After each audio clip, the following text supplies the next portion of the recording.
Welcome back guys on my YouTube channel, and like every year it's July and I get the chance to be one of the first people to test the brand new Beta RR 2022 models. Today I went and tested the 300 two-stroke. There have been updates on the bike starting from the clutch. Now it's softer to pull. For sure the amateur riders that aren't too much trained will be happy. You get a little less arm pump. Then there is a new cylinder, a new piston, and some internal changes in the engine. The exhaust is the same, but the diameter of the muffler is slightly reduced so that the bike can have a better top end and you can insist more on the same gear. Suspensions have been slightly revisited. As you can see, the design of the graphics has changed, and also the color scheme, because now we have full red and a different anodization to the front forks. Another slight change comes from the tires. Now we have Maxxis tires on the Beta, and I was surprised because this compound is pretty soft, and in today's track it gave me really a good grip, as you will see from the video. When I was trying to use rocks as a launching ramp to jump, I always managed to find traction, especially when I went on the face of the rock. But I won't make an entire video telling you the updates because they are not that many. I want to tell you more about the bike in general, the 300 Beta two-stroke, because I know you guys that you say that you feel differences in the bike and you have only read it on the forum. I'm lucky I test them all, and I can tell you the improvements can be perceived, but only if you clearly owned the 2021 model.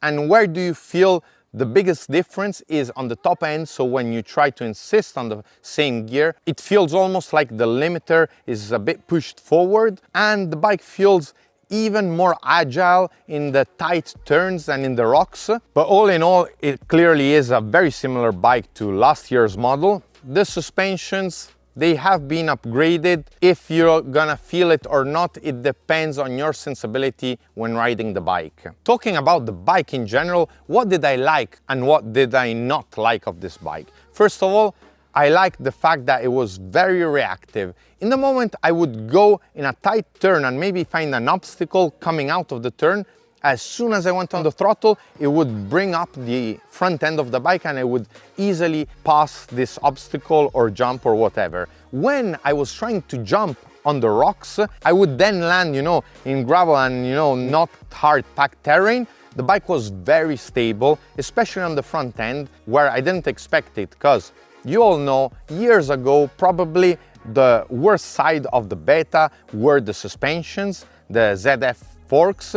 But now I think they have reached really a good level where they can compete with the other motorbike brands. Speaking of OEM suspensions, for my weight, clearly they are too soft, because I'm a fat sausage, I'm a hot dog on a motorbike. Like you can see, I bottomed end several times, but even when I went to the bottom end, the thing I appreciated was the fact that the bike didn't make me lose control of it, especially on the front end. This made me feel safe on the bike, and it let me push always more and have fun with it.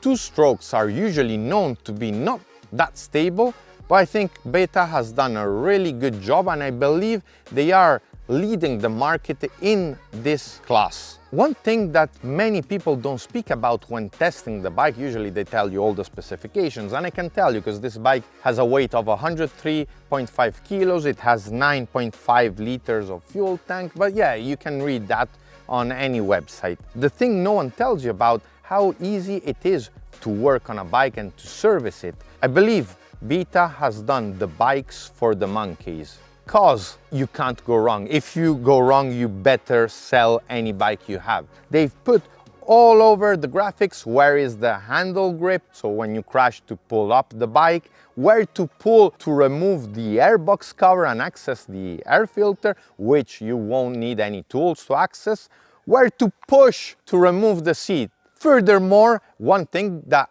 is a very smart decision in my opinion is the map switch. On many other brands we have map 1, map 2, map 3, or we have the blinking LEDs and we never really know what map we are in. Beta has done it super simple. You have a sun for the most aggressive map and rain for the softer map. Also, the LED that turns on is of a different color. I don't know what you want them more to do to facilitate your job riding the bike and also servicing it. Another thing I really appreciated was the bar pad. It might be something little, but on many bikes you have a bar pad that you need to remove in case you want to adjust your handlebar. And it happens to time that we want to adjust the handlebars based on what type of riding we will do. We will do more adventure type riding where we stand a lot up on the pegs. We will move the handlebars slightly forward.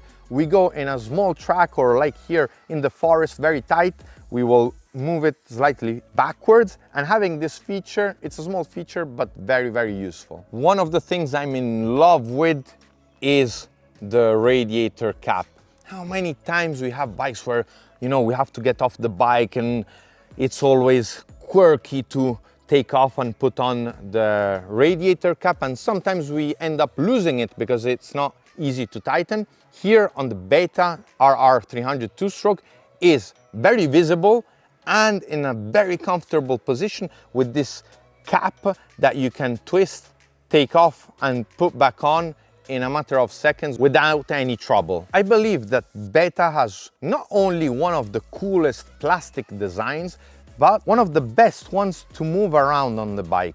When we are off-road, we tend to move back and forward on the seat, and here we have a seat that is practically flat, so we have no trouble moving on it. It has a good grip, but if you have to do many hours on the bike, I would change the seat cover because it's a bit rigid and I'd put a softer one. But for enduro purpose, it's perfect. And the plastics, the ergonomics of the bikes, everything is very gentle and there are no sharp edges, so you can move your legs up and down, stand up with have nothing interfering with them. Whereas, let me tell you what I don't like of this bike, and let's start with the switches. I'll never understand, I believe it's for the homologations, why we always have to have these bulky plastic switches that are really annoying and that break easily. I love the motocross bikes where you have turn on, turn off, and that's it. And I'd put the switch for the headlight here on the headlight somewhere behind near the dashboard. I believe this can be done, but you can't sell the bike with the switch there for homologation purposes. The other thing I didn't particularly love was the rear brake. It was super efficient, but probably too efficient on this type of terrain where we are today, which is very dry and very slippery. Because as soon as I was touching the rear brake, I would get the rear wheel blocked and start skidding all over the place. But who is this bike for, really? I believe the potential customers that will buy the Beta RR 300 two-stroke 2022 model are really many, because we can space between the rider that is looking for a machine to go racing, to do national enduro races. And here you have a starting base really good, where with slight modifications only to the suspensions, you have a ready-to-race bike with a good engine, powerful, and especially a good stability for a two-stroke. All the way to the amateur rider. And I'd speak more to the amateur rider, because usually they have the conception that the four-stroke is easier to ride. Back in the days, the four-stroke was definitely easier. But with the new 300 two-stroke, and not only the 2022, but also the 2021, they made the engine so smooth that when I was riding, I tried swapping map from the sun map to the rain map, and I could really feel the difference when climbing up the rocks. When I would open the throttle, the first part of the TPS, it wouldn't be so aggressive like the sun map, and you really felt it, it helped you get traction. This means that even an amateur rider that maybe not in difficult section, but just you could potentially ride the whole time with the rain map. It makes the bike super smooth and easy. Furthermore, comparing it to the four strokes, this bike is light. You feel it when you're riding. that you can let it do whatever you want. And for example, when I was exiting some tight turns and maybe had an obstacle or a rock, just with the throttle, I would manage to raise very easily the front end. And especially even when I had to turn around to make some more photos, it was super quick.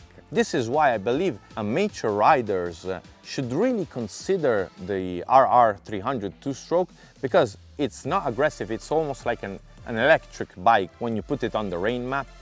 You have good starting suspensions, obviously not if you weigh like me over 100 kilos with your gear. Plus, it's a stable bike. The frame, when you are on loose rocks, the bike stays there. It never understeers. And even when I tried pushing and I was coming in long on some turns, I was like, let's hope I don't crash. And it never made me crash. And trust me, I took a few risks because when I test bikes, I like to push the limit. Let me know if you already own a Beta down in the comments, what your thoughts are. Also, I'm very interested if any one of you has shifted between 4-stroke to 2 strokes in the last years. And let me know if your thought is the same as mine, that nowadays 2 strokes are no longer like the 300 back in the days of 10 years ago that were much more aggressive, especially on the very difficult rocky uphills. Thanks a lot for watching.